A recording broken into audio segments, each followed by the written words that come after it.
$1.25, and then reduced students do not pay anything for breakfast. There is state funding that provides, that pays that copay for families. So that will be free for students.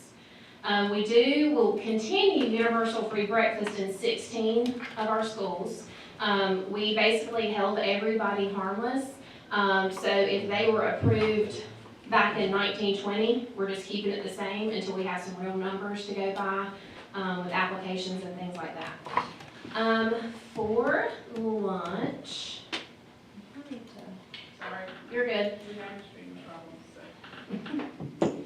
For lunch, PK through 5th grade, $2.30, and then 40 cents for reduced paying students. 6-12, $2.45, and then 40 cents for that. There's legislation out there that at the state level, so it's still possible they may pay that 40-cent copay, but nothing's been finalized. I've seen nothing. I keep hearing that it's still out there and that it's likely to happen, but usually I wait to get that notification from DPI before I say absolutely. And then, just like Dr. Hayne was saying, the last lunch meal price increase was $17.18. We do operate a couple of special programs. So community eligibility provision is operated at Ramsey Elementary. That means that all students get breakfast and lunch for free there. And that's because they are our highest direct certified or categorically eligible school, which means there are more food stamps, that kind of thing. They get those numbers from those qualifications, not from them filling out applications. One change to that, even though we're going to continue that program, the free or reduced, the direct cert and categorically eligible students has decreased. So we will not be getting full 100% free reimbursement at that school this year. It'll be around 90%, so we'll get 90% at the free rate, and then the rest will be at the paid rate. But we still feel comfortable with those numbers that that's not going to be a loss to our program to continue it, so we want to do that as long as possible. That's really the highest percentage school that we have. The rest are substantially lower. We also operate the fresh fruit and vegetable program at Ramsor. That gives students a free fresh fruit or vegetable snack every single day. So we've done that since 2009, and actually prior to that, we operated at Southmont, like 2006 to 09, I think. And that's the only school that does operate that. How close is Liberty? There are several schools that qualify. There have to be some really close to that. Yeah, and just for the fresh fruit and vegetable program, that's one that we just continued at that school. There are other schools that qualify for that specific Okay, I was just program. curious if they did. Yeah. We've chosen not to expand it. Not to say that it won't happen in the future. I'm hoping if we can get the staffing we need at the office that would be able to manage it, then that's definitely feasible for our future. Reimbursement rates for 22-23, like every other year, those have not yet been released. They usually don't come really any day now, towards the end of July. So we're waiting for those very anxiously to see how much we will get paid for each meal that we serve. And then the Keep Kids Fed Act of 22 was passed, and they're telling us, they're giving us an extra 15 cents for breakfast and 40 cents for lunch. For reimbursement, we just don't know what those actual reimbursement rates are. Just to give you a comparison, we received a higher reimbursement rate this past school year. We received reimbursement rates for the summer food service program, which is a different federal program altogether. They gave us those higher rates this year. So we were receiving $2.60 for every single breakfast we served this past year, and $4.56 for every lunch. Normally, lunches, the most we get would be $3.75. So you can see that's a huge difference. And then if you'll also look at our plate cost for 21-22, breakfast was $1.86, lunch was $3.93. So if we had been getting our old rate at $3.75, we would have been losing on every single meal. But fortunately, we were getting a higher rate, so that was a good thing. Personnel, just an update there on vacancies. We do currently have 1 manager, 5 assistant managers. 5 full-time and 19 school nutrition bus positions that are vacant. Hoping that we're gonna start seeing some of that change. We were getting a lot of applications in, that's kind of halted right at the moment, but I'm hoping it'll pick up again. We did get a few positions hired, but unfortunately have lost a few along the way this summer too. So I've stayed right at 30 all summer. Salaries, so still haven't gotten final amounts. I've got to get with Todd on what the increase is going to look like. You guys did approve the increase in salaries in July, which is awesome. That or in June rather. That I think will be very helpful. And then on top of that, they'll also get a 4% increase that the state passed. We put in the budget $500,000 for that, but I anticipate it being a little bit lower. And then just keep in mind, we don't receive any state funding for those increases. We do have to figure all that out ourselves. Meals for labor hour, just to kind of give you an idea of where we were last year. Hopefully not into this year, but we'll see if we can get some vacancies filled. Our productivity is measured in meals per labor hour. So basically, it's the number of meals you can produce, lunch, breakfast, and a la carte is all factored in per actual labor hour you have. So most of our schools are 20 plus labor hours that they have allotted at their schools. I think Randall Middle is our largest at about 44 labor hours. So the standard that we want everybody to hold is 17. That's always been our standard. And average this past school year was 18.53. Now, keep in mind that all that, kind of goes up and down, plus you have to factor in high school exams, things like that, brings it down. Plus, early college is always historically low at like 9, just because we're transporting those meals to the early college. So, highest average was at Randleman Elementary in May, and theirs was 26. So, the whole point of this piece is I just want everybody to kind of see, they were doing their jobs and they were feeding kids every single day, but not sustainably. We were killing everybody because I would look at these numbers each month. If somebody was a little bit higher, then I was sending more help to them as I could, and we were just trying to divvy out who we had. So I want to get back to that standard and not have anybody really, when you start getting 20, 25 plus, that's just not sustainable for them. That makes it really difficult for them. What is the average staff in the cafeteria? 3? Do you want 3? It really depends on the amount they're feeding. So Farmer, that's our smallest participation school. They actually operated with 2 this past year. So that's our smallest, and then most schools, I think Randleman Middle, they have 44 labor hours.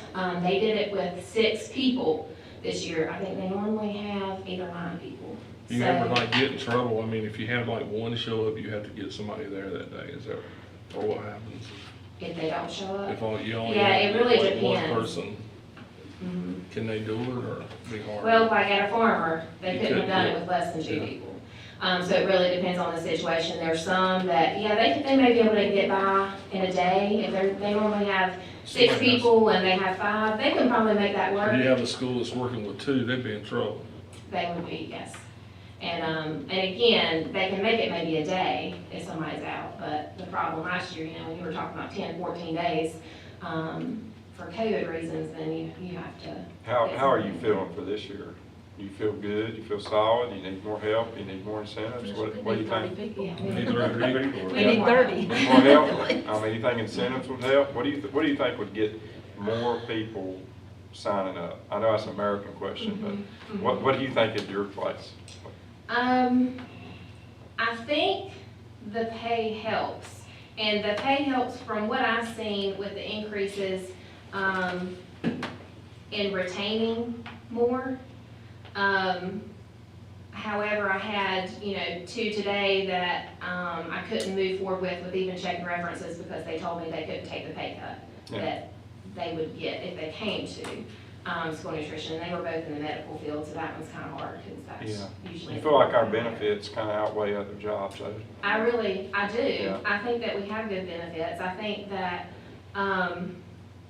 school nutrition is just hard work, and I've had several that have left for other positions in the school system that, maybe they don't see themselves being able to physically do the job, for 20 more years, so they're looking at other areas. So. And I've talked to people like that, and they said it's just a lot harder than I thought it was gonna be.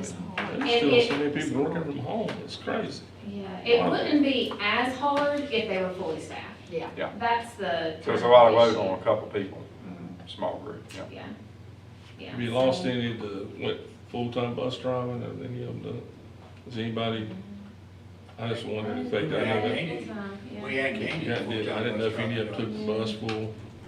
We're I know that was in the basically, plan, but I mean, I know our some. set, but that would have been led to some full-time bus drivers, but the bus driver setup, those positions haven't really changed a whole lot. I didn't know. As far as. Now, I will say EC bus drivers, when those positions come open, usually I'll have some school nutrition bus drivers that will apply for those, because they like, you work straight, morning, afternoon, have time in between, you're full-time. So I've lost some. That's what I'm saying, I thought one at Wheatmore went to that. Yeah, but that was in the, it may have been DC. Maybe. We haven't, the way the bus driver positions are now, there aren't a whole bunch. We haven't added a bunch of full-time driving positions because there's not enough work for them to be full-time. They may have moved to a vacancy that's open, but not additional positions. Yeah. Are you seeing that we're missing the boat by $1 or $2 an hour, or is that what he's saying? Well, it's kind of tricky because what I've noticed too, a couple that I've lost have moved into 12-month positions. So, I can't change this being 10-month. We have some summer jobs, but not a lot. So I may be higher on the month, but when you calculate for the year, they're getting 2 extra months pay, then that can make a difference. We don't have quite as many anymore that are like, yes, I want to be off in the summer so I can have that time. I feel like with the increases that, we're very competitive. Okay. So, I can't argue like with the amounts that are going into effect this year. Yeah, we're just trying to help you some, if you feel Yeah. like there's something that we can Yeah. do to make it better. I'll Yeah. definitely keep that in mind, but yeah, Yeah. I haven't seen that. Obviously, if pay were much, much higher, if it's coming out of my budget, it's kind of like a double-edged sword, because, we're having to pay that in school nutrition, so then we have to figure out how to, recoup the amount, so it's like, we can only go so high before it's just not gonna be sustainable to our program. So, it would be good if the state was able to supplement a little bit more. That would be very helpful. And that's something we just have received very minimal state funding in the past, so, yeah, but I'll I'll tell you Keep another thinking. sad thing, and I know it's happened in nutrition, well, maybe once, I know of. And I know it happened and I hope your custodian thing, I think will help clear that up some. Sometimes people take a job at a school and they'll go in and they just can't work with them people already there. It happens. It's like, they're just hard to deal with. And that's sad, that'll run them off quick. She lost a good employee just because of that. And they're not supposed to, it's gonna be a fact. She lost her to another position and it's just a fact. And that's sad. I know you do all you can do and it's a shame. About that. It's personnel and people. No, you can't do anything about that, but Just it find another- happens. I had a a lady better tell me fit the other at another night school that like she, this. one person quit, now everybody's come together at a school, on another end, but it happens. Yeah, it can go one way or the other, and unfortunately, it doesn't help whenever you are working, so short-staffed and, it's just high-pressure situations, and sometimes that makes it difficult too, so, yeah, lots of factors there. But we're working on all that too, so. As far as menus go, the big points I want you to keep in mind, So our grocery bid, I just wanted to get this because this is our largest bid. We're part of the North Carolina Procurement Alliance, which is over 100 school districts. We basically join our quantities, our usage together so that we have a higher buying power. So with that, usually we get very competitive pricing. Our bid alone for groceries this year went up almost $1 million, and you can see the 21-22 to the 22-23. Per case delivery charge went from $1.65 last year to $3.25, and that's per case. We have 25 case minimums that go out to our schools that, of course, we've never had an issue meeting that minimum, but that just kind of to give you an idea of what we're going to be facing this school year. Prices are very high, and everybody knows that. If you go to the grocery store, you can see that. So just keep that in mind. We do expect some more food and supply shortages. I know turkeys, I received an email about turkeys 2 months ago to get usages for Thanksgiving because with the avian flu that's out there, they're expecting a big turkey shortage. So luckily we just use our chicken for chicken pie. We don't switch to turkey, so, but chicken prices are going up because turkey. So, one thing that I'm really proud of that we continued all through COVID is making sure that we still had our scratch meat options. So it's not that it doesn't ever happen in any other district, but we really take a lot of pride in the menu items that we offer. Things like macaroni and cheese, you wouldn't even think about that, but they're actually like making that themselves. Most school districts, they cut open a bag and put it in a pan and heat it up. Spaghetti, nachos, hamburgers, they're hand patty and hamburgers. And the reason that we did that was because you just couldn't find a good quality frozen beef patty. They look gray when you cook them. They're just not good. Plus they have all kinds of additives in them. So chicken Alfredo, chicken pie, mashed potatoes, they are mashing themselves, and lots of fresh items, salad. We're planning a cucumber tomato salad with North Carolina produce whenever we come back to school. So it's like one of those things that, you know, you're short on labor, so you hesitate to do some of that stuff. But employees that I'm talking to would much prefer having the high quality items as opposed to the lower quality processed or all processed. Because of course we still do have things on our menu, corn dog nuggets, the mozzarella cheese stuffed sticks, things like that. We have that. But the interesting thing about that we started at the beginning of last year just doing like one choice and then like a vegetarian option daily. Whenever we switched back to doing additional choices the second half of the year, kids were choosing spaghetti over pizza. So that kind of shows that once they had the opportunity to try those things, they really like those. And we do try to make the recipes as simple as possible just so that it's not a huge strain, but that is something that we're really proud of. I want to tell you one thing real quick. Now, you know, I think you have done a good job bringing, just like you said, the quality. You know, we used to hear a little bit several years ago about the food. I don't think it was the quality and homemade. Like, you've done a good job on bringing that. You don't hear that anymore. There's nothing, people brag on our food in the cafeteria, and I'm telling you, that says a lot. I mean, you just hear about maybe the chicken pie or something being, but you hear about a lot of stuff now. I mean, I hear it from a lot, and that's cool because, you know, I got in trouble one time several years ago. I made a comment about the food one time. Yeah, boy, that wasn't good. That was one night at a meeting, like you probably, I don't know if you were here then or not, but, you know, it was. I want to add too that school nutrition had an annual review back in the spring, and DPI sends a group in, an outside group, and they go out to the schools, they audit all of the documentation, the menus that Kelly didn't provide, the food, and that was something they actually stood out to them, and they pointed out is that the quality of the menu items that Kelly and them offer. And in fact, one of the days they were here, they served chicken pie, and they said it was like a 80% participation rate that day. Staff. I'm impressed with that, and that's why I guess that why I complained about people bringing other stuff in, because you know what? That's a good menu, and you guys do a good job, and I just don't like to see that. Yeah.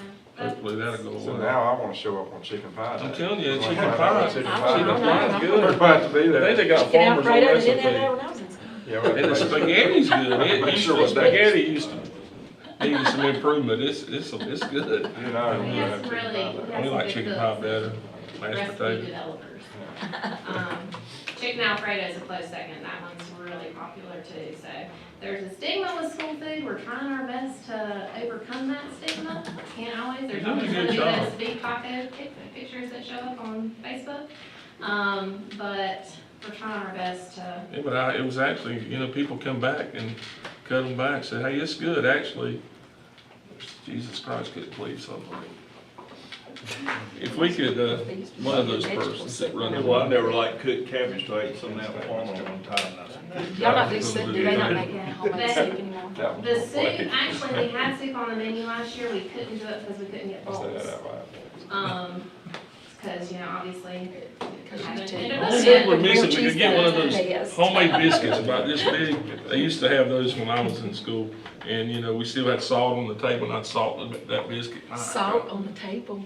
Yeah, You don't remember that? Yeah. You don't remember, come on, Sharon, we're not Salt, that, you're not that pepper. much younger than me. I Maybe haven't heard Radwood any didn't have salt. instances of anybody smuggling any salt. I know that was a big deal Salt in shakers. the salt packets anyway. but- Yes, in high school. And take the lid off and dump it. But you forget, I was in elementary school. So commodity program, just to give you an idea, we do receive an allotment based on participation. So, we got a little over $660,000 this coming year. We diverted $140,000 of that to fresh produce. So we get a lot of North Carolina produce through that funding.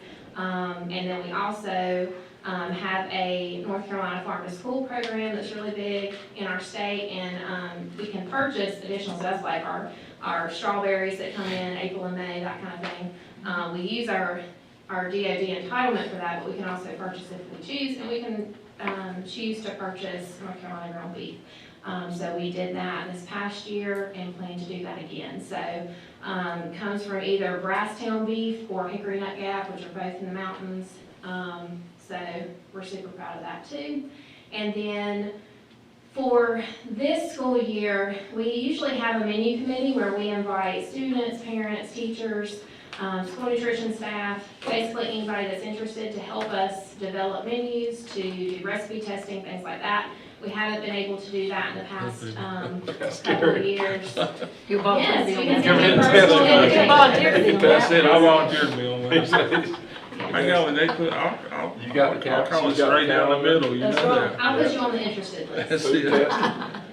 And so we do plan on bringing that back for 22, 23. Basically what we did for the menu this school year, since it's our first normal-ish school year, we took the menu committee that we had completed all of that in the spring of 2020, and just basically did our menus based on that menu committee session. So that will be back. And that is all I have, I believe. Any questions? I know I've gone way past my allotment here. One of the things I want to make sure we all understand is it's just like anything else. If you have just bus ridership, if we have a decrease in X number of kids riding the bus, we're not going to keep sending that bus out. And just like this, prior to the pandemic, I remember a very clear case of when Kelly had to shut down a serving line. And we heard it for weeks on end from a school, but it was shut down because people weren't eating lunch. Were they eating lunch in the cafeteria at lunchtime? Yes, they were. They were bringing their own lunch. Were they eating food prepared by the school staff? No. So, and remember, I'm not going to say where, but it went on for a long time. And it was simply, we've always had this many people in this cafeteria, we want that many. Well, it's bus ridership, I don't know what's the figure you call participation rate.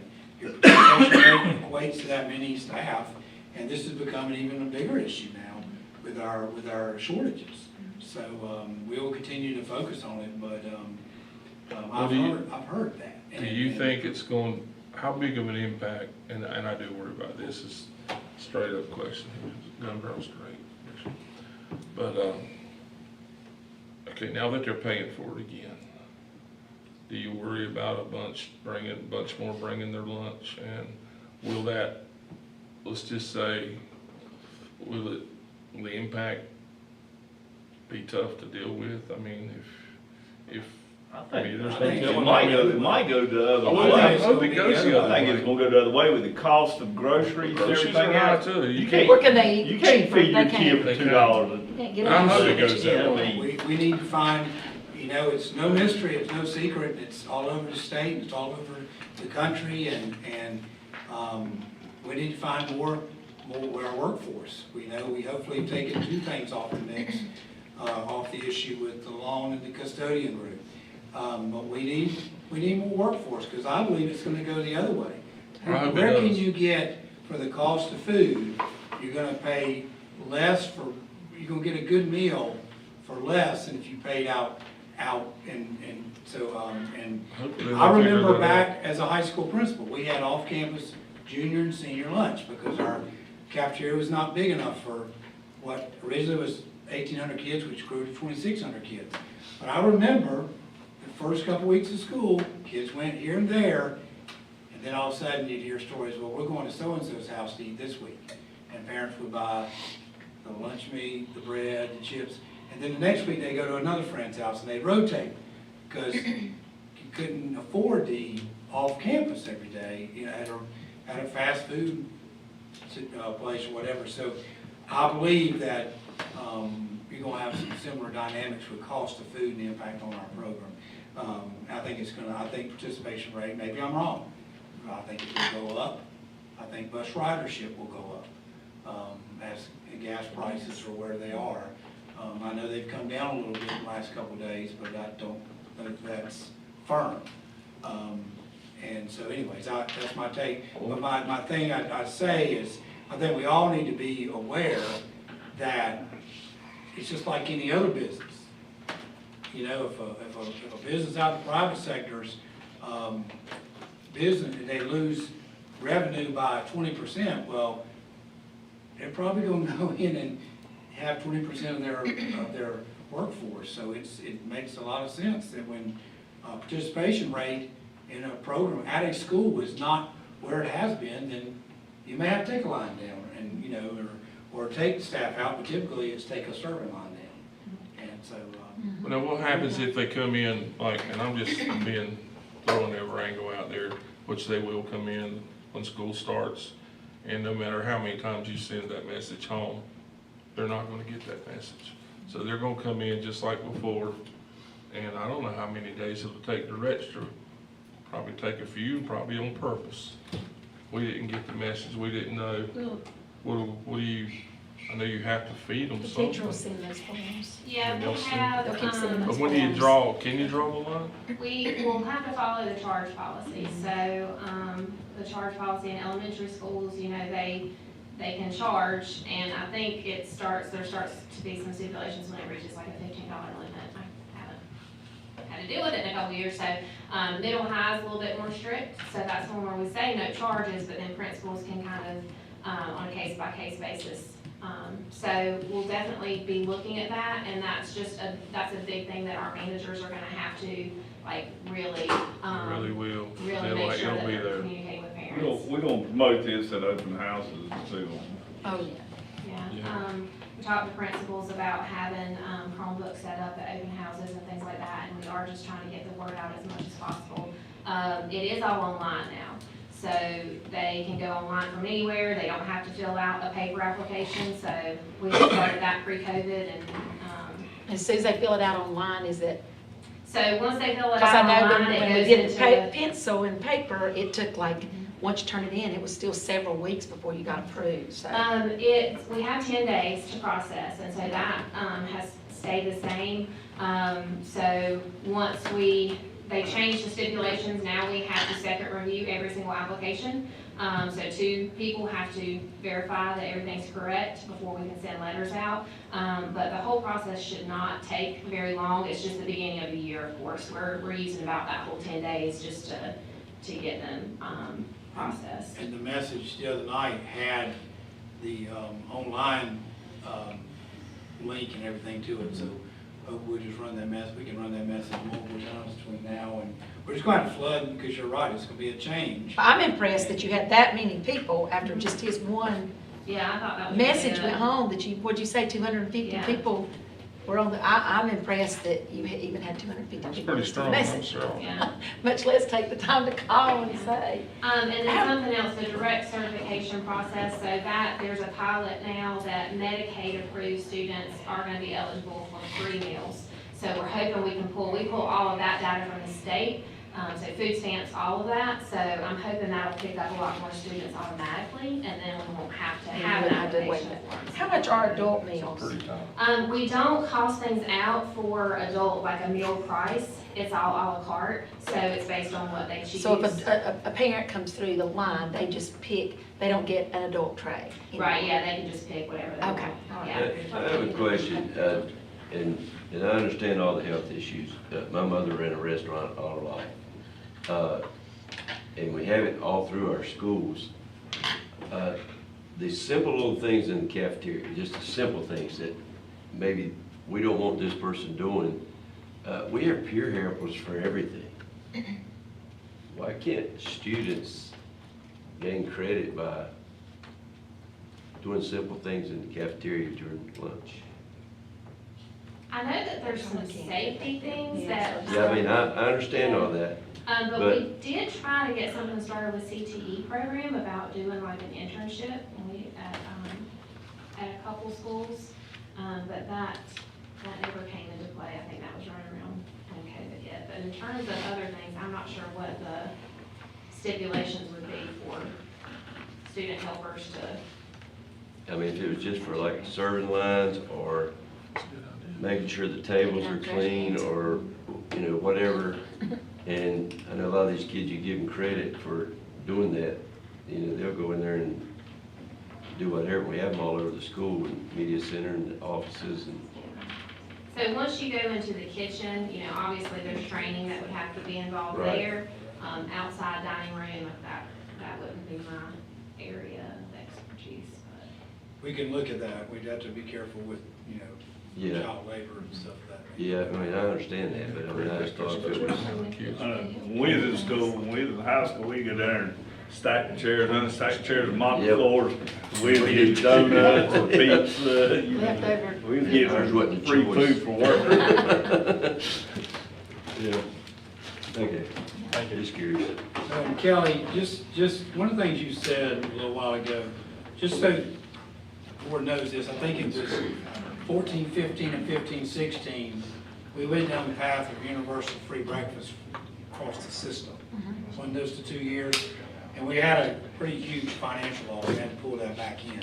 So we have tried that based on projections and based on, you were assistant director then, but we did, that was tried for those 2 years. And I remember being in a meeting with USDA official at Level Cross, and I didn't understand some of the things.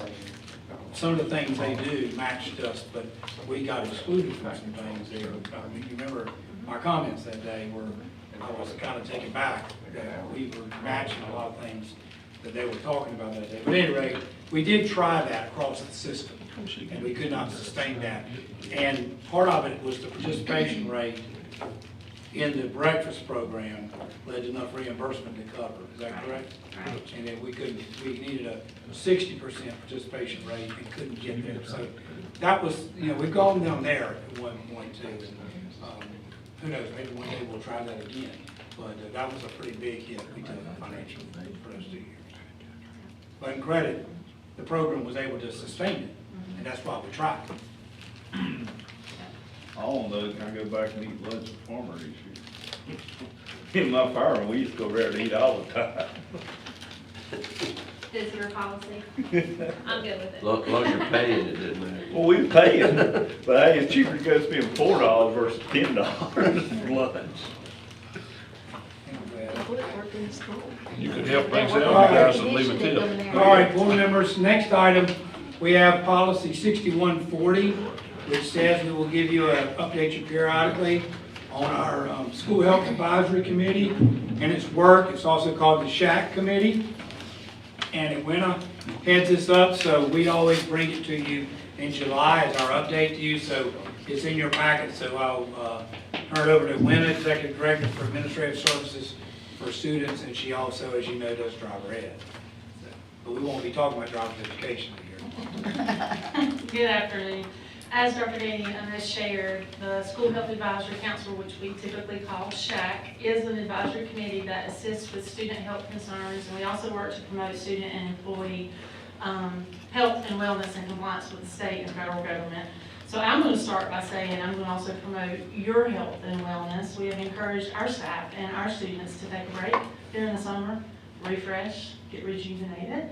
So as board members, we appreciate everything that you've done for our system. And if you have not over the summer taken a break from your outside of Randolph County school system role and or stepped away from being a board member just to relax, I do encourage you to spend some time with family and friends. Get a break, take a break. All right, we'll see you in February. 22-23 school year.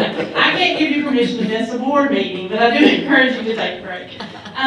And what our council does currently is comprised of 16 different members. Our members have representation from school administration. We have a school board rep, Mr. Burgess joins our meetings. School nutrition, we have teachers, physical health teachers, allied health science teachers, school nurses, social workers, and some community partners. So there's 16 of us that meet 4 times a year. And then, so as Dr. Gainey has shared, at least once a year we're to share with you our accomplishments for the year. So what I have presented for you today is our accomplishments for the 21-22 school year. A lot of those look familiar from years past, so I'm not going to read all those to you. I'm just going to jump down and get some of the newer ones for the past school year. I will restate what Kelly has already shared. The bullet for the school nutrition program provided free breakfast and free lunch for all students. Unfortunately, will not be on the list for next school year since that has went away. And then I skip on down a little bit. I don't know if you remember in June of 2021, we talked about a school-based mental health initiative that the state has required us to put in place. We presented a plan to you, so we worked this year to meet some of those goals. So the ones I'm going to point out today actually are part of that plan as well. One of which is a continued focus on mental health through 6 hours of training. In the past, we've done a lot of youth mental health training and offered it to staff. This year, we stayed tailored to that state mandate that all instructional support staff had to have 6 hours of training. We did that this year through a virtual online platform through Vector Solution at no cost to the school system. The insurance company that we're aligned with offered that for free to us, so we took advantage of that. And our topics for those 6 hours included things like human trafficking, suicide awareness, drug abuse, child abuse, dating violence, self-injury and cutting, and then also another reminder of student mental health. And in the process of those online trainings, we also provided some feedback to principals to do some follow-up and staff meetings about like our suicide assessment process, what a plan will look like if an assist team was to come on their campus. So we did a little bit of face-to-face with that as well. Moving on down to Panorama, that's also part of that school-based mental health initiative. This year we were fortunate enough to implement that in several of our schools. That's a program that provides a universal screener that will look at targeted interventions to support the social and emotional needs of students. It is our vision, hopefully by the end of this upcoming school year, 22-23, that all schools would have access to that. And then the last bullet that I'll reference this afternoon is the last one. We are required by the state and our board policy 6140 to do a triennial assessment. The last one we completed was in 2018. They kept extending that process because of COVID. So we finished that up in May. I'll also share that that assessment is a required part of school nutrition's audit, which Dale and Kelly have already mentioned that took place earlier this year. I have provided for you the assessments that the council did. I do want to share just a little bit about those, just some background. The state requires us to do an assessment, does not give us a template or any guidelines. So most school systems use what they call the WellStat assessment. That's a free online service through the University of Connecticut from the Rudd Center.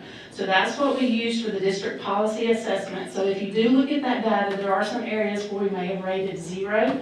But we also have to remember that the state of North Carolina rules are different than the state of Connecticut or other states. So we have to sort of filter that. But since they give us no assessment, that was our baseline, that's what we utilize.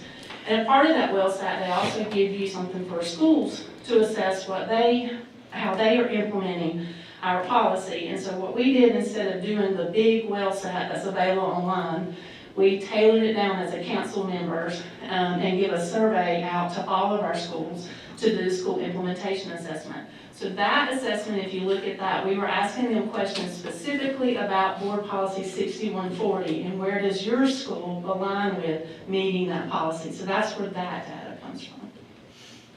And then the last thing on that sheet is, as a council, we have goals going into the next school year. So for 22-23 school year, these look the same because we feel like what we've been doing we need to continue to work on. We're not where we need to be as of yet. We want to continue to focus on mental health needs of both our students and our staff. We will continue to increase the importance of wellness for our students and staff. We will increase resources for drug awareness and prevention, including e-cigarettes and vaping. And we want to improve communication and collaboration between our schools and our mental health agencies. Any questions about our accomplishments for 21-22? Go back to number 1. The first one, each school submitted a safe schools plan. Yeah, I think we need to really stay tough on that. Make sure, so I'm talking about safe, the schools are safe. I guarantee you, I could go to 2 or 3 schools in this county with school on and walk in that door just like we did right there. That shouldn't happen. They need to work, you know what I'm saying? Leaving the doors propped up, my kids go outside. Teachers without radios. I mean, that's just simple stuff that you get used to doing in good times, but you never know when you just don't know anymore. I mean, that's just the way it is. I mean, they need to practice that, and the door's locked. You know, you all know what happens. You know what happens, Tracy. You know, I was just sitting here thinking about that. I know it's been several years ago, and several years ago, we was really working with our sheriff department, because I know I took participation in active shooters on school campuses. We did scenarios during the summertime. And a few years ago, our former sheriff, we had a big meeting down at training grounds RCSS, and they were gonna do this again. That's been 6 years. And it hadn't been brought up. And you know, I think we need to get with our sheriff department and our sheriff. This is really something that needs to be done. We've seen in Texas what has Well, you know, happened. we had it come in here one time, and I'm not sure, maybe before you come, I think it was, but the grandmother had to call the school. Yeah. And and he was coming, and the sheriff's department, they got him stopped, and sure enough, they had the stuff in the car. You never know, but I mean. That's where we need to have a doors left conversation unlocked, with the sheriff and department. We need to start getting that implemented more. Yeah, you're right. We get comfortable, and the one thing we don't wanna do is wait till we have a tragedy in Randolph County and then decide we wanna be tough on it. These schools practice. Do it. They do practice. I mean, they practice. Yeah. Yeah, they do. You know how they, They- the lockdowns and stuff but like that. They do, And But I there are think they doors, take it there are doors serious. that are left open. But it's like Gary said, Some of them don't, though. you go to certain schools and doors are open. But Some And are very. that's what happened in Texas when the door was the open. thing is, like these active scenarios we did, we had school staff there, we had students there, and it was actual, I mean, law enforcement, fire department, EMS, and all was there. I Like was just it saying the happened. one at Southwest High and the one Yes. at Randall when it was done there. So Yes, I know and it's been years since that's happened. No, it's high school. And I mean, you know, because I was an evaluator and we evaluated the sheriff department, their SWAT team, the EMS directors, the fire department. We went around and evaluated everybody, and we went back and told them where they passed and where they failed. And Dr. Gaines, is that something y'all be interested in? Yeah, we've actually, right, because the fire department's doing something with Braxton, and we, something was scheduled at Liberty, was it not, Taylor? I think Liberty Police had scheduled some kind of training at Liberty Elementary this We- summer. We had some a couple of years ago on one of the schools, if I remember right. So, yeah, we've, anytime that's come up as an option, we've engaged with it. But we can surely get with the sheriff and see what his interests are in doing something additional. Well, you and Tracy, y'all head that up. Tracy, you got a good relationship with him. I mean, you did it before, maybe y'all coordinate and kind of, you know what you're looking for. Because like I said, last thing we want to do is have an event, and we say, we wish we'd have did something. You know, we thought we had it all under control, and we all know we can always get better. We can get better. Yeah, I mean, it's a big process, because you bring a lot of agencies in to do this. It's just not just one fire department, one police department, it's multi-agencies. Yeah. Really? We could. Sound like some law dropped it all. Anything else? No, thank you. All right, thank you. All right, board members, I want to change the order real quick so we can spend the rest of the time on the other topics. You've got your scheduled events. It has a lot of things throughout the year. You've got the new first day of school for early college, first day for traditional schools. One thing you might note, you have your school board association events, and you also have teacher of the year banquet. That will be, last year we had it scheduled for the fall, and right before we canceled it because of what was going on with the pandemic at the time.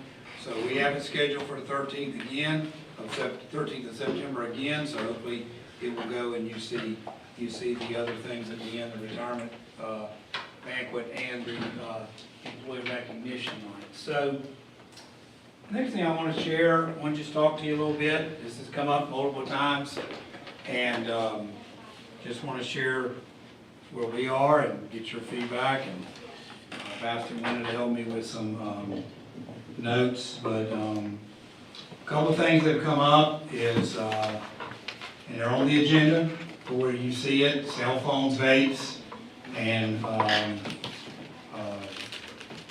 food in the cafeteria.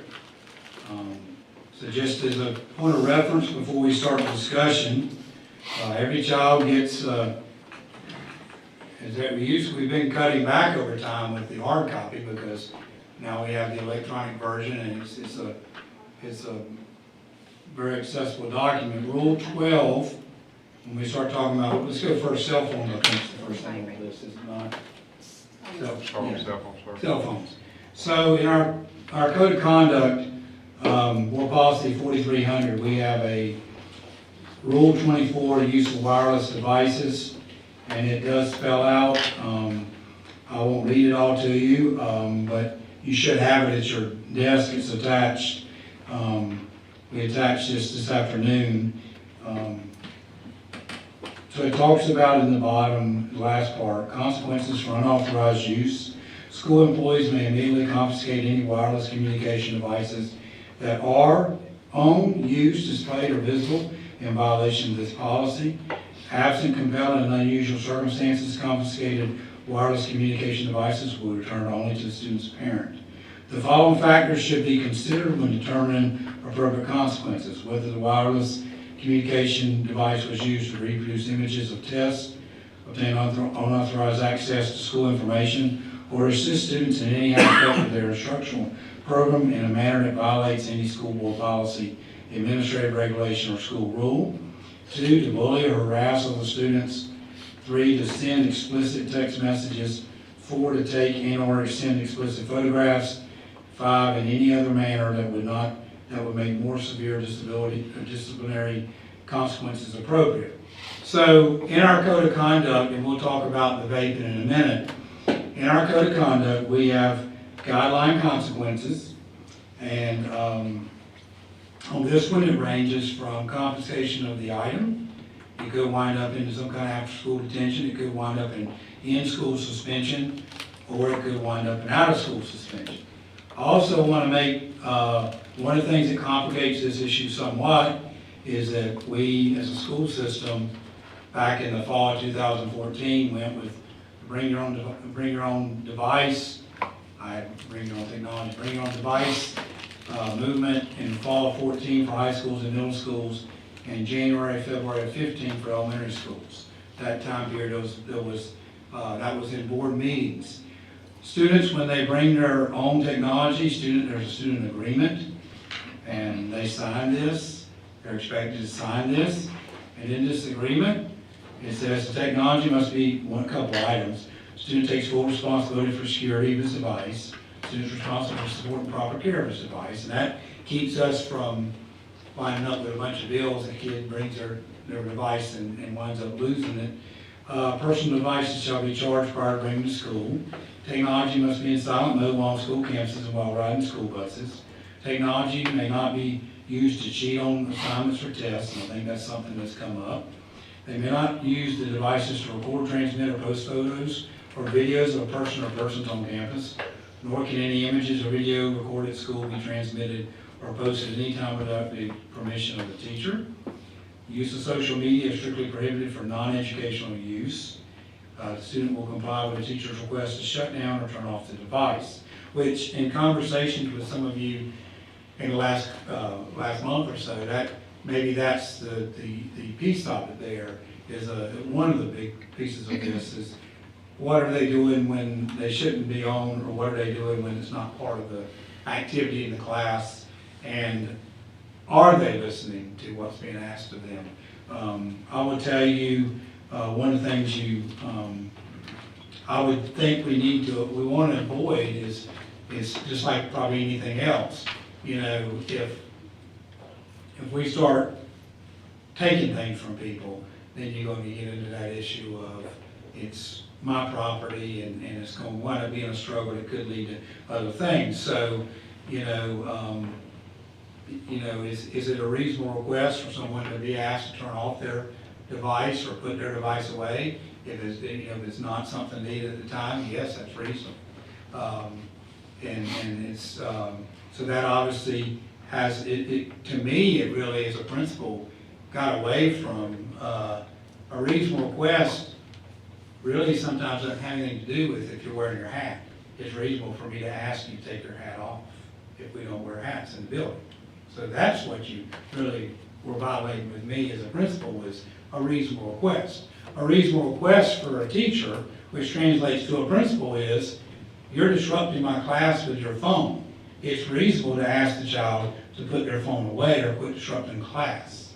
The problem we get into is in the middle of the 90s, we ran into, those days early on, it was, we better not see a phone anywhere. And then phones became, Dale and I were just talking today. Dale said not to put him on the spot, but I do the same thing. I keep my phone on a little shelf on my desk, and sometimes I'll check what email's going on with that quicker than I will to go to my computer if I'm sitting at my desk, and Dale was saying similar. So, just looking through that we have parameters in place, we have a code of conduct in place. In the code of conduct, or we have a rule in the code of conduct that's in place. One of the things I would always remind people is if they're taking personal items that, as a principal, I didn't think personal items were mine to dispose of. I may have the personal item the parent didn't come get, and may still be sitting in my office in a secure place 5 years from now, 10 years. There's probably stuff still sitting at Leesville High School that was confiscated when I was principal. I've been gone 13 years. I think that's something we have to keep in mind, is the personal property issue as well. But I think there are grounds in the Code of Conduct Rule 24. Now, I'm not there, when it happens. How it's addressed, that would be, at this point, it's been, what the school's level within these parameters right here. I always want to leave, I want principals to run their schools. I can't run 32 schools. But I don't want every school run like Turn Time Middle School. I'm very proud of what Turn Time Middle School looked like. I'm very proud of Leesboro High School. But there's many different ways to run a school. And I hope if I've done anything as a superintendent, I've tried to hold to that, because there's 32 different principals out there running schools. So I'll open the floor to this conversation, and we can get to the vapes, which is another piece that we need to talk about as well today. But I'll open the floor to what are your thoughts. I knew this was there. This has been a struggle. This has been a struggle. I'd say anybody in school leadership that, for all the good things technology does, technology has brought struggles too. Yes. Because it doesn't take but one thing to pop up on a computer screen, or somebody to go somewhere on a computer, or on the phone, or something to be shared around, to take the principal and assistant principals may just stop the day, because that's what they're going to focus on in cases like that. So I'll open the floor and love to hear your thoughts. I got a couple, and I'm involved with them every day at school. And one of the biggest problems that we have, and I'm in the office in the afternoons, and this goes on, this isn't once a week. This is a constant struggle. And I've also, since I knew it was going on, I've talked to some other principals, some other administrators. Same thing's going on. When a kid is sent to school, and I witnessed it myself numerous times, not sent to school, but sent to the office. And I've witnessed it, and it even came back on me once when a kid was sent to the office. By the time they get to the office, they've already called their parents. And the parents, before the administration can even get the situation resolved, and it might be a minor situation, there's a parent screaming in the office. And I've seen it happen, I don't know how many times, because the student calls the parent, gives their side of the story, and by the time it gets down there, it's just so blown out of proportion, it's unbelievable. And usually the administration can resolve it within 5 to 10 minutes and it's over with. And they may not even punish the child, but because they're giving that time to walk to the office with their cell phone, they're contacting everybody and letting them know what's going on, and it just gets so blown out of proportion. And just before the end of school this year, I've seen it happen numerous times, but just before the end of school this year, I was in the office, the secretary had stepped out to the bathroom, I answered the phone, and the lady said, and I don't even remember her kid's name, she said, I need to talk to Becky. And I said, is it an emergency? And she said, no, I just need to talk to her. And I said, well, ma'am, she's in class. She said, I know, I've been trying to call her for the past 15 minutes, she won't answer her phone. And I said, well, ma'am, she's in class, she can't answer her phone. She said, well, you get a note to her. And I said, well, is it an emergency? And she said, well, no, it's not an emergency, I just need to talk to her. And I said, okay, and I hung up. And, I didn't pursue it or nothing, but our secretary gets, and this is just a Trinity, and I know it's going on everywhere. Our secretary's getting calls to where they want to talk to their kids because they want to answer them, and of course the teachers have either made them cut their phones off, and we're talking about lunches. That's how their lunches are ordered. They order their lunches by phone, and we've seen them come right into the office. And how'd you get this? Well, I ordered it. And You're saying they order like fast food? yes, Delivery. delivery. And DoorDash. we see it all the time, and we try to stop it. But when they order it, we've even had, Trinity's a pretty big and open campus. And we've even seen pizzas delivered at the back of the school where the kids will go out there and get them. I mean, it's their phones, and I tell the kids this all the time, and it's just like you mentioned this a while ago. The phone is the best and the worst invention of our lifetime, because we've got to where we can't live without it. But in the same sense, I think it's destroying our society, in a certain way.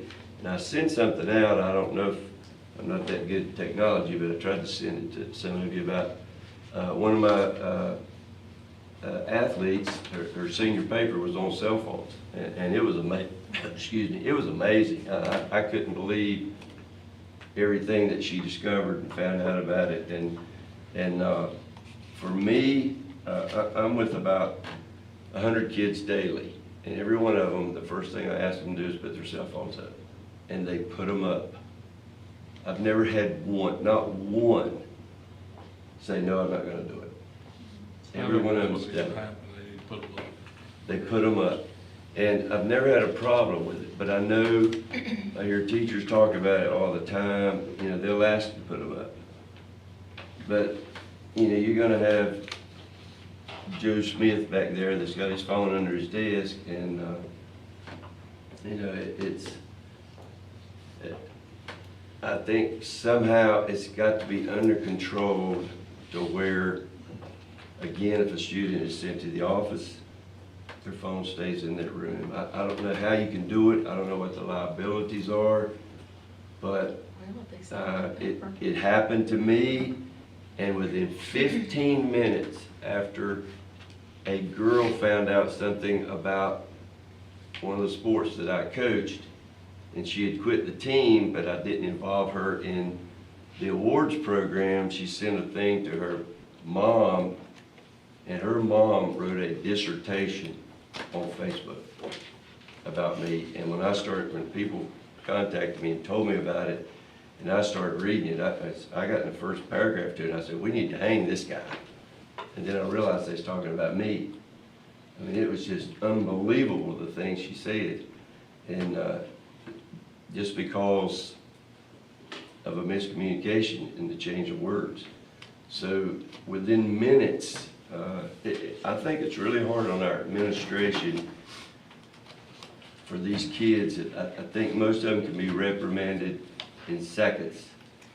But when that parent walks through the door, and I have actually stopped them at the door and calmed them down so the administration can figure out what's going on. And I know it's not just happening at Trinity High School. I know it's happening everywhere. Well, you had 3 people last year because a student made a call that they put her in silent lunch in elementary school. Simple thing is silent lunch. Sit at the table. Person answered the phone, got cussed out, principal get cussed out, then the superintendent gets cussed out. Remember that, basically? And that's just totally ridiculous. But I mean, your parents are totally different than they used to be. I mean, you know, it's just, it's terrible. Well, Dr. Kenny, I mean, we have the rule in place, and they sign, what's it called?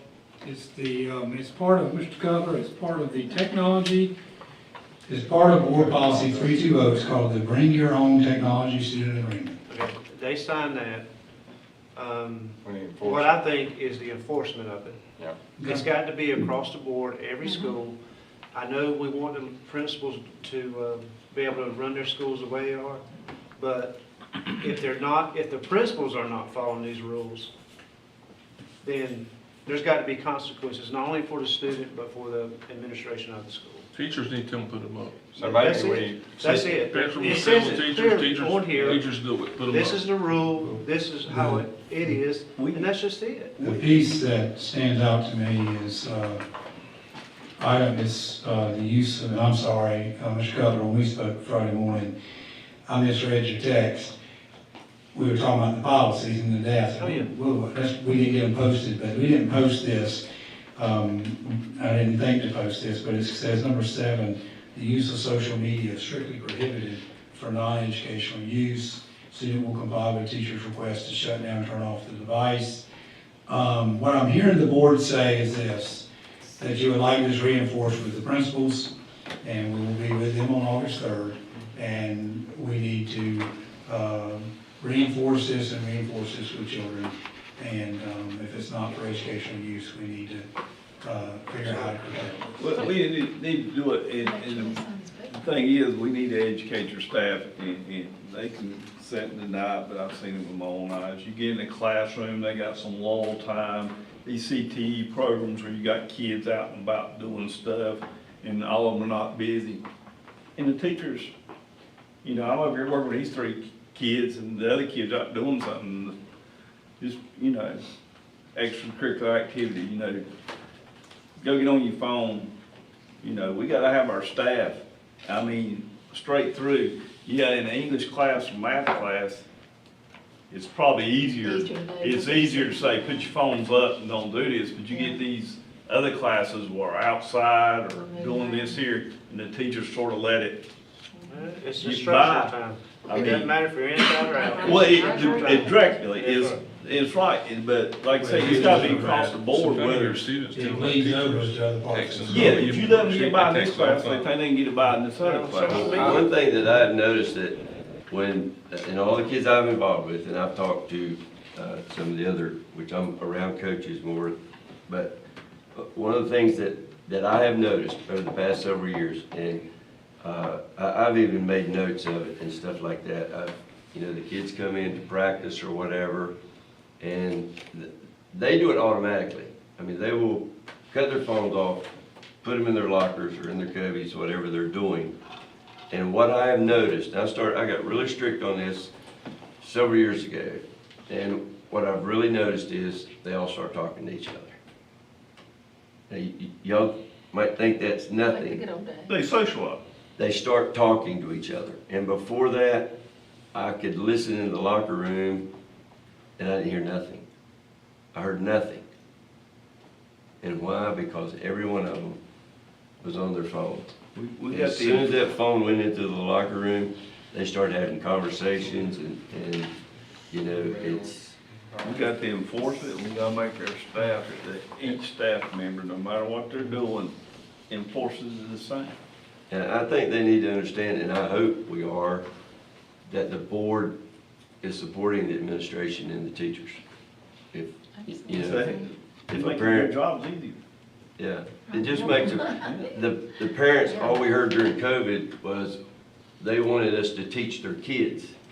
Well, we can't teach their kids if their heads are down here.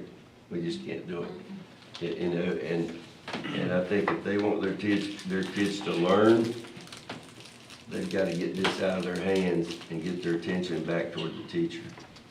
Unless it's being used for initiation. And some teachers allow it for stuff like that, you know, and I don't have a problem with it because all the students understand. I talked to a lot of students several months ago when we started talking about cell phones, and I set a bunch of them down and asked, and some of them I knew, some of them I didn't know. And every one of them, they may have been lying to my face, but every one of them said they were fine with it, they didn't have a problem with it. You know, and they know that as soon as class is over with, they can get on their phone and find out what's happening in the world, so, you know. I mean, they interviewed a guy the other day who invented a cell phone, he's 94 years old. He said he wished he had never invented it. He invented himself on. Yes. What I would like to see, I'm just one member, we can talk about, I know you're gonna, announce this to the principals, but I think it'd be good, and we go over all the policies, and maybe the other policies we're gonna cover too. I think it's rule, this policy would be good to be sent to every employee. You send it to every employee, and then when you meet with your principals, then you reiterate it to them. Hey guys, make sure you're enforcing this. But if you send it to every staff member, because some people haven't read the policy, use this policy. And make sure they understand that Yeah, I don't know when if the that's- students sign the paper. Yeah, just say what you're saying, If you Joe, can get them because signed, Do you sign have right any off. issues, Mike, at Trinity? And they I say, hear "Well, I didn't sometimes sign it, so I students, don't have to I've do it." heard several, talking about teacher giving worksheet or something, they're on the cell phone the rest of the time. That they're what now? Teachers are on the cell phone. well, I mean, yeah. Yeah. It's But hard to, I've said, I had a teacher ask me this, tell me that one time. What She do you do there? said, well, it's hard for me to tell them to get off the phone. No, it's When, not. when I'm on my phone, I said, well, I'm in charge. It's not, yeah. I'm in charge, so if I wanna be Absolutely. on my phone, I'm gonna be on it. You know, I'm sorry. But, I mean, the whole thing with it, I mean, you sit here and you're looking, and, you know, where it says no term, and we know What they should. items 2, 3, and 4, No, they got. the cell phone has increased that greatly. nobody reads that. I think you got more problems with 2, 3, and 4 than you have item number 1. or just cheating on tests. You got your bullying, your harassment, your explicit text messages. You know, that's really increased. Well, I will, when we meet, we'll have these principals and principals together next week, and we'll make this a point of emphasis, and we'll make sure, we'll go ahead and get that sheet, make sure everybody gets a copy of that as well, and we'll come at it from that angle, so, because you're right, it's there. The other item that you wanted to talk about, was vapes, and I remember, having a conversation with a board member. I was at a meeting in December, well before, it may have been December of 19, to be honest, it might have been 18, when we were beginning to run into a lot of issues with vapes, and very concerned about vapes, and very concerned about the effects of these. But I will tell you, Rule 12 in our student handbook, we did make an adoption of or a revision of that handbook, that rule, back on June 1, 2020. And if you look at that, item number 3 is where it was added. Students are prohibited from possessing, using, selling, delivering, or manufacturing drug paraphernalia, including but not limited to rolling papers, roach clips, lighters, matches, vaping devices, vape liquid containers, pipes, syringes, and other delivery devices for prohibited substances. So, you know, one of the things that I think is probably pretty difficult for a principal is what is inside the vape. And I've thought many times as a principal, did I ever really know what was inside the cigarette? I don't know, probably not. You know, obviously, there were situations where you did, but did I know what was inside every cigarette that I might have dealt with somebody with back in that time? So vapes are there. We have a guideline consequence. We have OSS for a period of 10 days, long-term suspension, treatment program, law enforcement must be contacted. You have first violation, second violation, and you also have some guidance when you're talking about distribution, which distribution has been a big issue with the illegal drugs on campuses for as long as I've been in school administration, since '96. Distribution was as equally or even a more, it was under the influence or in possession. But when you had distribution, now you're getting ready to even affect even more people on the campus.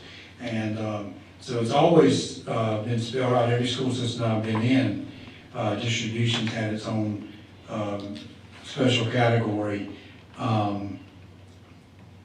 So with additional emphasis on as well. So first violation shall result possession, consumption, or controlled substance in violation of law enforcement. First violation shall result in out-of-school suspension 5 to 10 days. Second violation within the same school year or succeeding school years shall result in out-of-school suspension for a period of 10 days. The principal also may recommend to the superintendent that there be a long-term suspension. I cannot, you know, that recommendation comes, you know, we have 3 levels of that. They can appeal the principal's decision. What we've talked to principals about, what I've reminded principals, they may not appeal their recommendation. It's not over, because I have to uphold it or do something with it, and they cannot appeal the school's decision, but they could appeal mine to you. So it's not really over until all levels have been exhausted, or the windows of time have been exhausted for all levels. So, you know, the issue with vapes is students are prohibited. They're prohibited from having on campus. So whether they have whatever they have in them, a guideline consequence, and the guideline is 10-day suspension, long-term suspension, treatment program. Obviously, we have very little control if a child was to go to a treatment program. That can be an option, but the most immediate option is those out-of-school suspension consequences. Looking at some, there's been some variation in what has been done. Obviously, when we see guideline consequence, that to me is more of, if you go that direction, we're gonna support you. And there have been times where people have chosen not to go straight to 10 days. They've gone to maybe in-school suspension for a period, just looking at some of the data here. So there again, this is here, it's in the code of conduct. I'm looking at some data here for the past year on percentages of consequences that were involving vaping. Two schools stand out above 20% of all their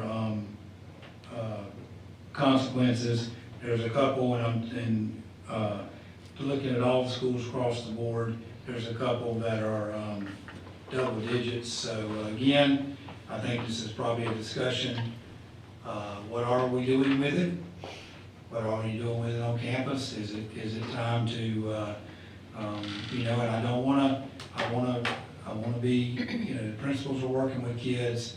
Obviously, no principal or assistant principal goes into school just hoping they can deal with one of these cases. They hope they can go as many days as they can without a case like this, without a case of drugs or alcohol or something of that nature, because our business is school. So, but obviously, this policy probably, based on feedback that you've received and you've given me, this is a policy we need to look at a little bit more and give some more emphasis to as well. So, well, I'll open the floor to whatever comments you have regarding this issue.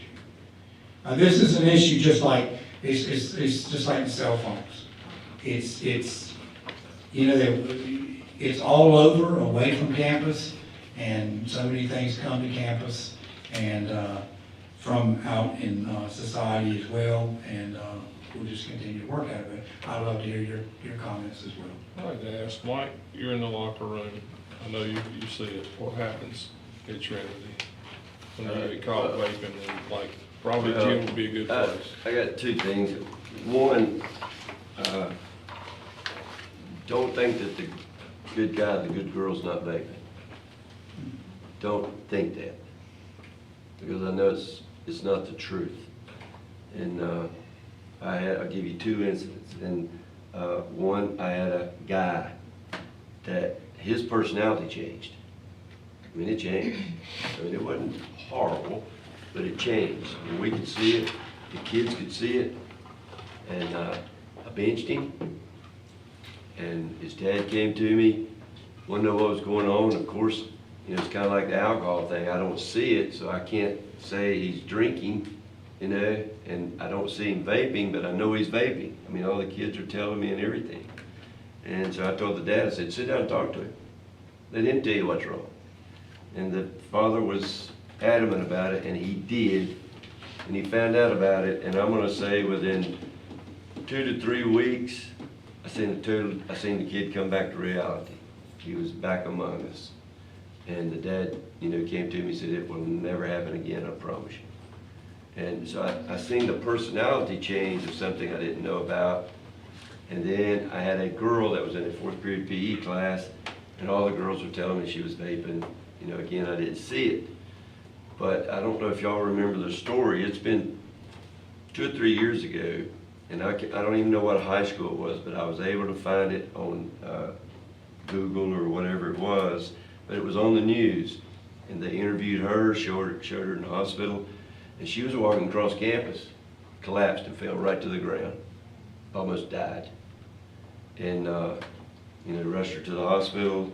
They're showing her lungs, they're showing everything. And vaping, the material of vaping sticks to the inside of your lungs like glue. And it won't go away. You can't make it go away. It has to be scraped off. And so I asked this girl to look at this video. Just go on, bring up this link, watch it. And, you know, if you do, you don't, you don't. The next day, she came back to me and she said, I will never vape again. So my point is there something that we could, liability-wise or whatever it would be, at some point in time during a classroom that all the teachers show a video of the bad signs of vaping? And we've done that during Red Red Ribbon Ribbon Week, Week, yes. which is in October. This past year, we did not provide the lessons, but the previous year, no, 2020, it must have been 1920, we actually provided the lessons for them that also incorporated some of those videos. So we could revisit that again, but Yeah, I think we do it's require not gonna them to do get that. all of them because they're all gonna still vape. And now the vapes have got, I mean, they're that big. And, you know, used to they were this long. Now they're that big. And so they hide them and, yeah, Hard to it's, catch them, isn't it? Well, yeah. I mean, the thing is, I mean, we talk about cell phones, we want, you know, flat across the board, and it's like you say, each principal will try to handle something different. Does there need to be, look, this is it, you know, this is the discipline, we don't deviate from this discipline. You know, it ain't Well, like, again, it ain't like too. Sharon, I know you're a good girl, please don't do it again. Yeah. Do you do that? Or do you say, Sharon, you've been caught, boom, 5 days in school suspension, no That's what you ifs, ands, do. or buts? He just put you right in this. That's what you need to do. But again too, and I've seen it both ways, I'll where, give you a break. you know, I go back to the parents. When they hit that front door and Get grass school. they take up for them. They're vaping and they still take up for them. And I mean, they are so adamant. You know, the Just thing wanna- is, we're here to educate the kids, we're not here to raise the kids. We're not live TV, are we? You wanna punch them in the mouth. I mean, they won't shut up. And you're trying to save your child and, you know, they're, And they're we know so this, adamant about it. we know this is just as bad, if probably not worse in middle school than it is high school. Yeah. My thing is, you know, I can go over, I can go over Yard Ridge right now. And I have a great relationship with kids. They can tell me where I need to go at class swaps. And I can go in there in the stand and I can cut it out because I'll be standing there. You know, we got these SROs, we're paying money to the sheriff's department each year. They don't need to be sitting in the office, they don't need to be standing in the hall. They can go in the bathrooms. That's where it's taking place, in the bathrooms in middle schools. I do think Yeah. SROs need to look after it more. I agree with you 100% because you're exactly right. I mean, I've had kids tell me, well, you go in this bathroom, you look under such and such ceiling tiles, that's where it's hidden.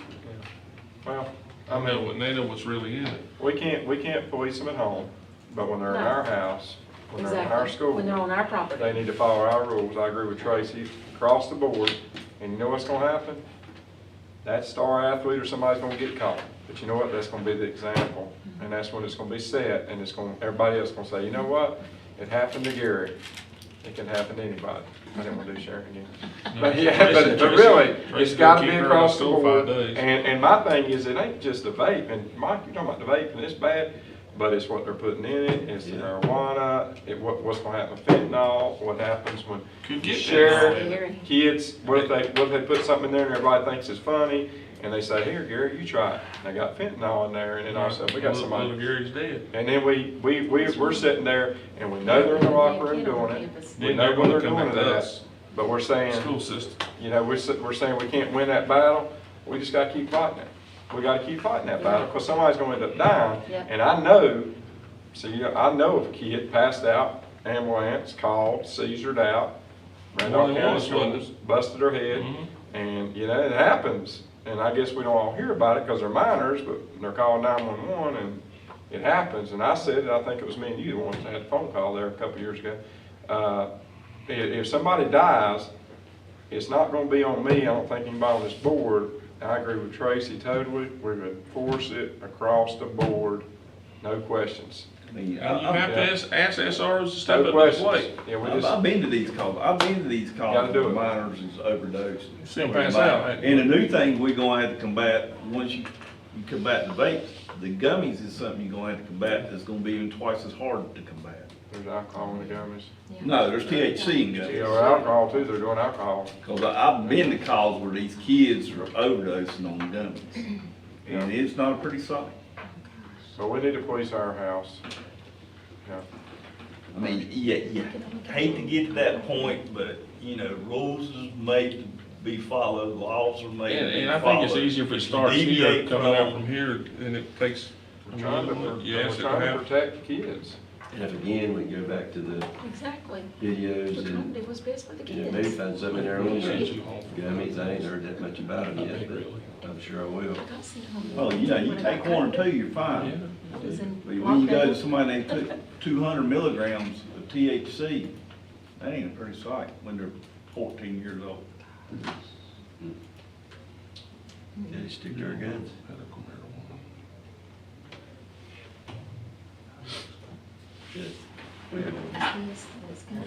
Okay, the last item was, I know we run out of time. The last item was food. I heard some feedback on that. I'm gonna take some time and talk to principals about that. We do not have a hard, fast policy of not bringing in outside food. We did where I was high school principal, middle school principal, we did. And I can remember standing in the lobby and telling people, no, you can't bring that in. And yes, it was not pleasant, but it's okay. I mean, we had but we do not have that policy in place, but I think we can, I don't know that we have the time to run that as much as we do to maybe have some conversation. Let me have some conversation with principals about what we might implement as a practice and see, because you know, this part about pizzas being delivered to the back of the school, you know, there's people in front office that got jobs to do. And, you know, my first school,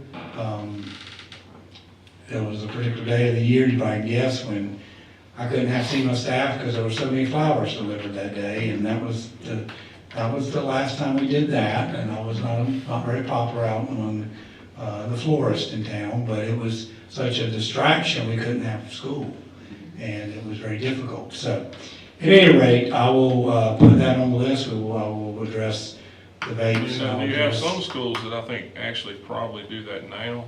What's that? Don't bring outside food in.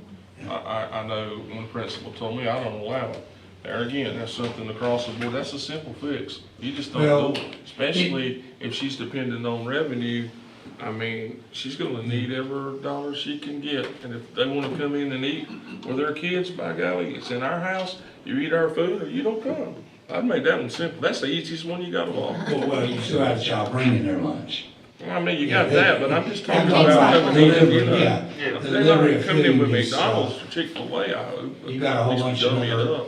you got a bunch of other issues that start developing too with the delivery of food and as we talk about safety at the beginning of I mean, they can put, you know, no telling what in something to ship into school. You never, when they bring in something like that. It's different bringing Chick-fil-A in Yeah, lunchbox, like bring bring a- parents walk in with 5 bags of Chick-fil-A. Yeah, well, that's what I'm saying. I mean, they're bringing And in I've seen them come some. in with bags, and they've been turned away, some of them's been turned away.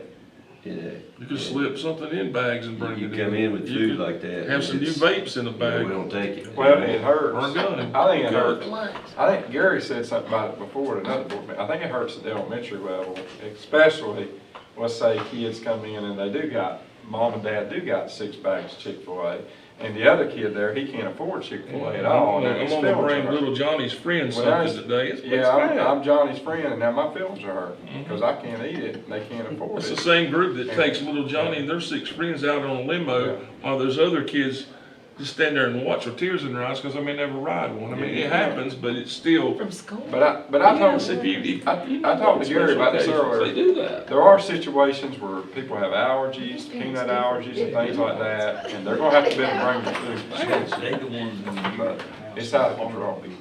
Yeah. Delivery service. Put it All on. right, that's, these topics, we will address these with principals and see what we can do to move forward and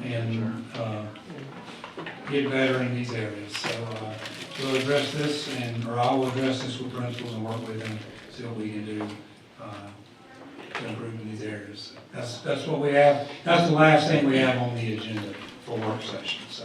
Thank you. Thanks, sir. We do have one more issue, Tracy. Are you gonna call off that 5-day suspension where she can go eat?